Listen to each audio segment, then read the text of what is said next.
When I was in university, I would take 6 courses every semester because I was doing a dual degree and I wanted to get it done in 4 years. This meant a lot of semesters. I was up to my neck, ears, and homework and studying all the time. My university had a library that was open until midnight. I was also interning the semester, so I really had almost no time to do my work. I still live on campus, so my classmate could be very loud and distracting sometimes. This was a Wednesday night, so I had 3 classes that day and my internship. I also had 2 exams the following day. So right after I finished up my internship, I went straight to the library. Our campus library was very big. When I got there at 9 pm, there was still a decent amount of people everywhere, but from 9 to 10 it quiets down. I was planning on being there till 12, studying for my 2 exams the next day. Around 11 pm, most people were gone, but there were still some around. I was sitting at one of the tables, sandwiched between 2 bookshelves on either sides. So it was a little more private and secluded where I was sitting, because it was less distraction. By 11 pm, some guy who looked to be in his upper 20s came into the section and passed one of the multiple empty tables and came to mine, where he sat down opposite to me at the table. I looked up and he looked up back to me and smiled as he was smiling his books down. I looked back down and I just tried to focus on my studies and not wonder too much why he decided to sit down at the table. I was going through slides to study on my laptop when the guy at the table said, "Excuse me." Then I asked him if I by chance was taking a specific maths course. I politely told him no, sorry, hoping that would be the end of it. But then he started explaining why he asked that, because his professor is a pain and gives pop quizzes every day. I said, wow, that really sucks. And then I tried to go back studying. Mentally, my mind wasn't completely into material anymore. Now I was distracted by the presence of this man who had a feeling who was going to try to talk to me again. I looked up from my laptop screen and saw the man looking at me smiling with his lips. I looked back down at my laptop, contemplating getting up and moving elsewhere or just leaving. He then asked my name. I made up a name and said Jennifer. He said, "You have such blue eyes, Jennifer." This was when I started to wonder if this man was really here to study or to creep on women.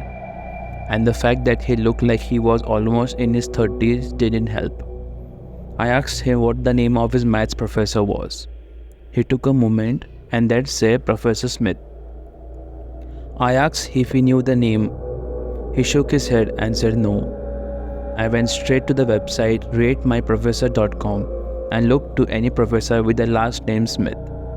Only one name came up, a physics professor whose reviews were left years ago. I decided to get up and ask the security worker at the front door for help. As I got up, I felt the stare of this man at the table watching me. I walked over to the security worker and told him that this man was creeping me out and I don't think he's a student. The security worker walked back over to me and asked to see the man's student ID. He started looking through his wallet, then some pockets, and they just said he must have left it at the dorm. The security worker then asked what dorm building he is in. The guy was clearly lying because he didn't know what to say, and eventually said, "I honestly don't remember what it's called." The security worker walked him out of the library, and he came back and told him just to be careful. While walking back to my dorms, I thanked him. The whole rest of the time at the library, my mind was so distracted, just thinking about what a creep that guy was. I did my best to keep studying, and around 12 midnight, I knew it was time to wrap it up, so I could get some sleep. I packed up and left through the same way the security guard escorted the man out. He wasn't standing there at the moment. I don't know where he went.